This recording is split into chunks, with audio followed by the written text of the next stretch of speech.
everybody, and welcome to part 2 of What If the 4 Cardinal Heroes Swap Places. This episode is going to focus on Naofumi. And yeah, I guess you expected that because, not all episodes are going to focus on the same heroes. A lot of people asked this before the actual part 1 came out. The idea is to swap between heroes' perspectives to fill the universe a bit more. This one focuses on Naofumi, and the next one will likely focus on Naofumi and Motoyasu, then Motoyasu, etc., etc. You'll see how the other heroes go and whatnot. That said, I do hope you enjoy this video. This series did a bit worse than I hoped and expected. Please leave a like to show your support and subscribe if you're new to the channel, as that always helps me out with doing content and stuff. Yeah, that said, please enjoy the video.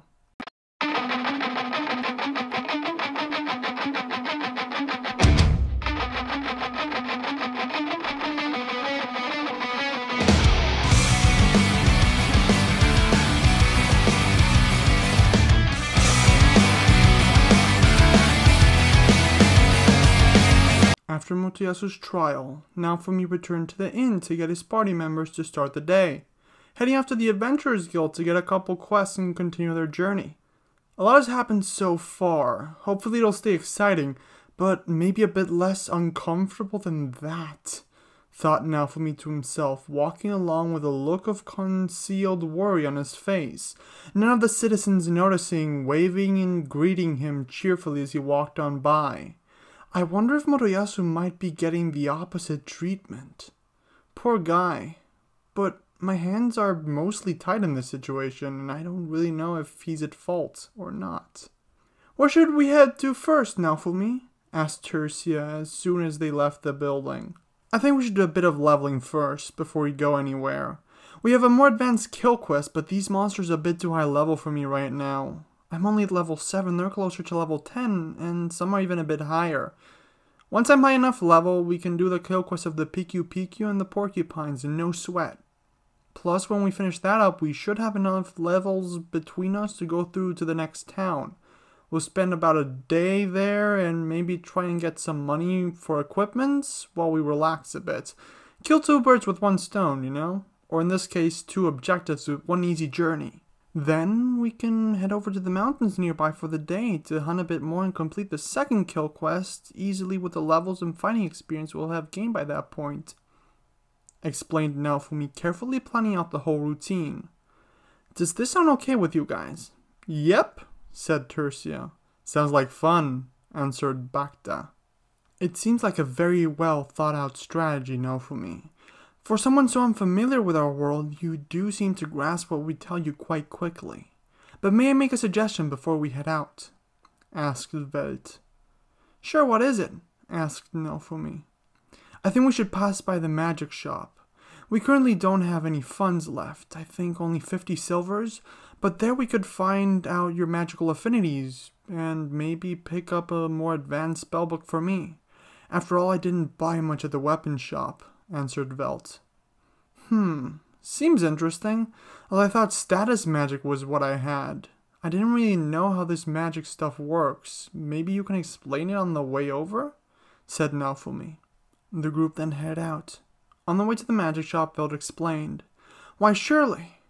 We'll start with the basics. First, since you asked, status magic is something exclusive to the hero, and by extension his party, that allows you to gauge your level and things of the sort.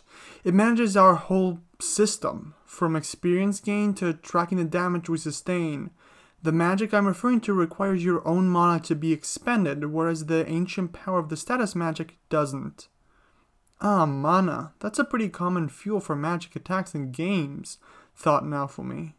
Right, this world is like a video game, so it makes sense. There are 3 levels of magic.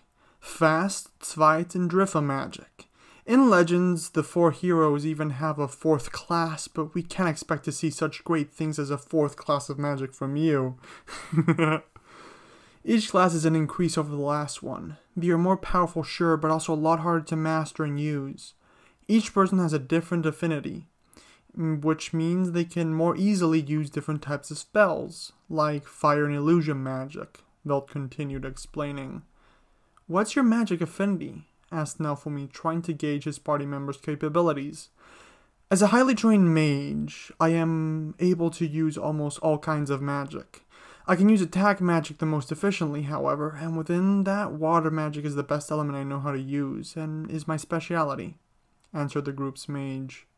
They arrived at the aforementioned magic shop, where Naofumi found out his magic affinities, those being water and support magic.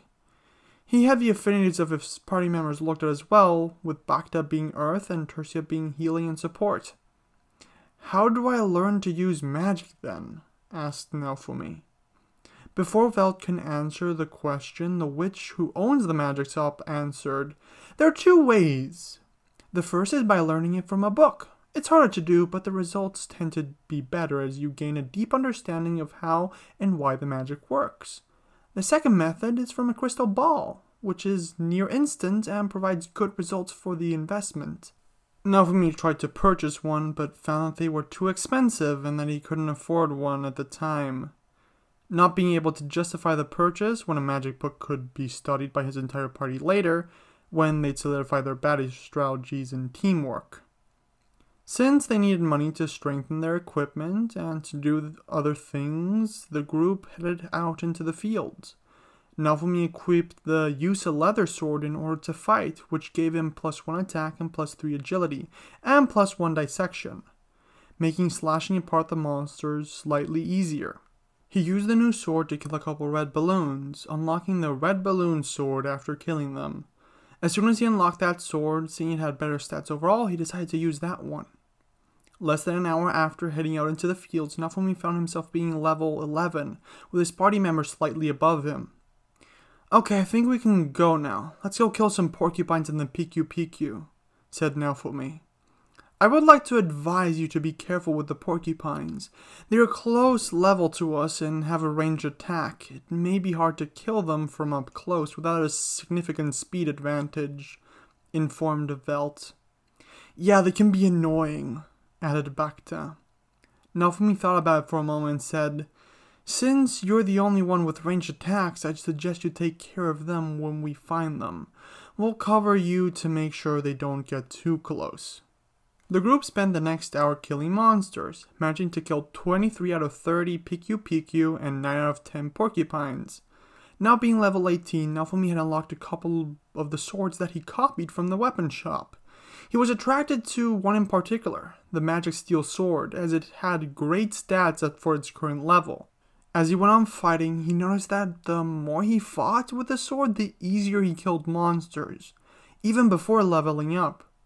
He heard a grumble and then Bacta approached him saying, I'm sorry to have to ask, Naofumi, but by chance did you bring any food? His stomach growling slightly at the mention of food. I completely forgot about food, said Naofumi, slapping himself on the forehead. Crap, I was too caught up thinking this was a video game I forgot we actually needed to eat, he thought to himself. I need to keep in mind that this is the real world. I've seen how real it can be with my own eyes, thought Naofumi to himself. We have killed many PQs. We could cook and eat the meat, suggested Tertia. That's actually a really good idea, said Naofumi, his mood improving at the idea, delegating different tasks to his party members. He ordered both Bacta and Velt to gather some firewood while he and Tertia prepared the meat. He also gathered some herbs, feeding the excess later to his sword, unlocking new weapons with surprisingly useful passive abilities. He ended up preparing a decent meal which his party really enjoyed, chatting and laughing together joyfully, mulling over the day's events. I never imagined the sword hero would end up being such a good cook, said Bacta. It is very exquisite, added Velt. Thanks, but you don't have to praise me so much. It's not that good, said Naofumi while taking a bite. I can't get enough of this. It's one of the best meals I've ever eaten in a while, and you threw it together using random stuff. I can't imagine what you could make if you had a fully stocked kitchen, said Tertia, her mouth watering as she ate another bite. While they ate, Naofumi checked his weapons, wondering why it was becoming so easy to kill the monsters. He looked at the Magic Steel Sword's menu and read something interesting. Magic Steel Sword, abilities locked. Equip bonus, skill. Equip effect, magic siphon. Master level, 7. Not knowing what most of that stuff meant, Naofumi looked it up in the sword help menu. He found out about the many features and how the sword works, learning the power-up methods along the way and how to properly utilize the different weapons. Huh. So it really is like a video game. The more I use a weapon, the stronger it'll get. Aside from that, I can unlock different weapons in many different ways and unlock their skills at any time by using the weapon. I can slowly amass a helpful arsenal with this. The passive bonuses of some swords could prove really helpful as well, he thinks to himself while looking everything up. After they finished their meal, they resumed the kill quest. Once they completed the quest, they decided to head deeper into the woods, heading to a small village that was close by. On the way, they killed all the monsters they came across in order to level up quicker. They reached Loot Village at the end of the day, just as the sun was about to set. "Well, that was a great day of work," said Naofumi as they entered the village. "Yesterday I got up to level 7 and now I'm already up to 23? Not to mention all the new skills and swords I've unlocked. How about you guys?" "We have grown a lot stronger today than yesterday, that is true. But I think it is mainly because we were better organized today. Not to mention we were in the ideal area and level range. From this point on, the experience rate will likely decrease," stated Velt, rather proud of how helpful his information had been throughout the day. The group went back to the town's inn, renting 2 rooms for the night at 1 silver apiece. Not much compared to the money they'd made from the monster drops throughout their grinding. "What's the plan for today, Naofumi?" asked Tertia as Naofumi entered the tavern the next morning. "I actually thought we could take it a bit easy today. Maybe sell all the materials we got yesterday and ask where to make some money around here," answered Naofumi, sitting down and ordering a meal, leaning back on his chair a bit to relax. After they all finish their meals, Naofumi leaves them to their own devices. He explores the town on his own, finding some merchants rather easily. He tries to sell some of his haul, but the merchants, not having much money, weren't able to buy much, so he only ended up making 20 silvers and 56 coppers. "Any idea how I can get money easily around this area?" asked Naofumi, trying to maximize his profits and make enough money to get better equipment. The merchant paused for a moment thinking and answered, "The ore in those mines should fetch you a decent amount, but the cave has been full of monsters since the first wave, so nobody really goes there anymore. It's kind of the reason this town has fallen on such hard times."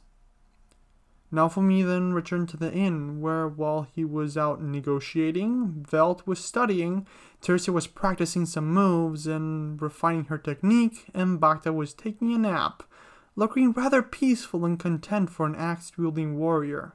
He informed them all he had something for them to do, and after leaving the things he couldn't sell in one of the rooms, Naofumi and company went to the mine. They stopped at the abandoned mining shack to grab a couple resources. Naofumi took the spare materials and fed them to his sword, even feeding it a spare pickaxe, which unlocked a very weird pickaxe sword. I guess a pickaxe isn't really a sword, so the stats aren't really good. The mining efficiency boost whilst it's equipped should speed up the process though, thought Naofumi looking at the stats. "Okay everyone, we're set right? Let's go in there and grab as much ore as we can," said Naofumi. "But isn't this area infested with monsters?" asked Velt. "Wouldn't it be smart to fight them off first and make sure everything's safe before we actually start mining?" added Tertia. "That actually sounds like more fun," commented Bacta. Naofumi thought the suggestion over and agreed with his party members. They went weapons first into the mine, fighting off smaller monsters. They found the boss after 20 minutes and defeated rather quickly. It was a 2-headed black dog. Naofumi fed the materials into his sword, unlocking new weapons. After making sure the mine was secure, they started gathering materials. Naofumi fed the first few pieces of every ore into his sword, unlocking new skills and weapons. Having gathered all those materials, the group called it a day. The next 2 days, the 4 of them went to a nearby mountain, killing a bunch of spider monsters and other types. After 4 days of adventuring, the group grabbed all their materials and headed back to the castle town. Since they had to carry all that weight, it slowed them down, so they only arrived at night, once all the shops in town had already closed for the day. "Aw man, I was hoping to be able to sell all of our materials today," said Naofumi. "Well, I guess we should head to the inn then. Have a nice dinner and go to bed." "Sounds good," said Tertia. They then headed to the inn they stayed in on their first day.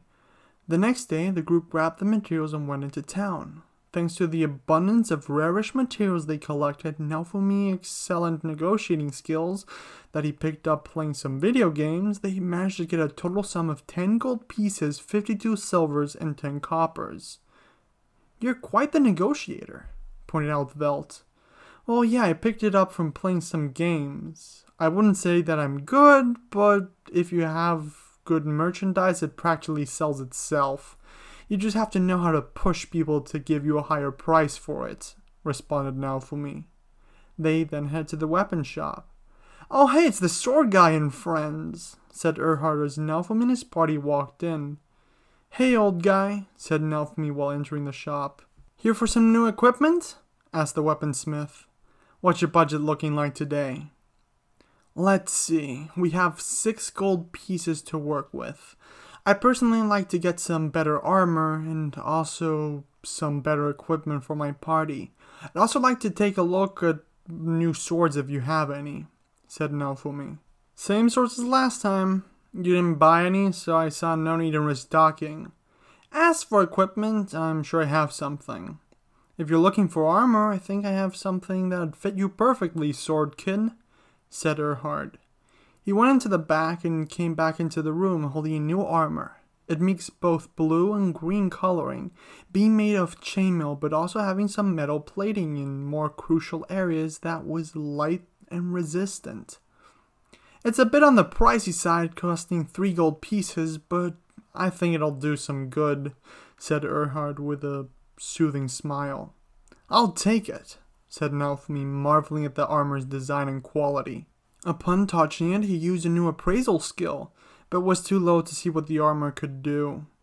After buying new equipment, the group went over to the Adventurers Guild, receiving the compensation for all their quests. They got 300 silvers. They then take on some more advanced and intermediate quests and then leave the building. "So what's our next course of action?" asked Velt. "We're taking the rest of the day off," answered Naofumi, while handing everyone a bit of money. "These are your cuts from all the stuff we sold and the money we got from the quests. You can spend it if you want. Enjoy yourselves." "Is this really all for us?" asked Tertia, looking at the bag of 135 silvers. "Yeah," answered Naofumi. "You all helped out. Since I'm doing budgeting, I thought we'd use 60% of our haul to upgrade our equipment and for expenses, and divide the other 40% equally amongst the 4 of us. After doing the numbers, everyone gets about 135 silvers and about 40 coppers. "This is great. I'm gonna buy some food to fill my belly," said Bakta, walking away. "Meet back at the inn tonight and don't spend all of it at once. It's the only money you'll get until we make more," said Naofumi. "I think I'm going to get a new spellbook," said Velt. "What about you, Sir Naofumi?" "I think I'm going to buy some supplies for our travels tomorrow. I should also try and get some transportation. Some of these places are far away." "Well, see you later," said Naofumi, leaving the area to go buy stuff. Everyone went their own separate directions. While browsing through the shopping district, Naofumi spotted a familiar, homeless-looking man who was garbed in tattered clothes. He had his eye on an item in his store's display. "Is that Motoyasu?" wondered Naofumi, looking at the man. And that's the end of the video. I do hope you enjoyed as always. Next part is going to be the conversation between Naofumi and Motoyasu that will lead a bit into how Motoyasu is going to do next, because he's the homeless looking man who couldn't get anything done after being accused of rape. I do have a couple ideas how I want this to go. I'm mainly taking inspiration on the short story that Aneko Yusagi, the creator of Shield Hero, made, where Motoyasu is the shield hero and Naofumi the spear hero, but still taking a bit of differences because I want to and I can. Still hope you guys are enjoying this series. It did a bit worse than expected. I hoped it would go to number 1 in ratings, but it stayed at number 4. Still a fun series to make. I do hope you all enjoy. Please like if you want to see more. The other video never reached 200 likes, which I just said let's go for 200 because I wanted to motivate you guys and see how much you want to see it done. But as I operate, the part 2 will be made regardless.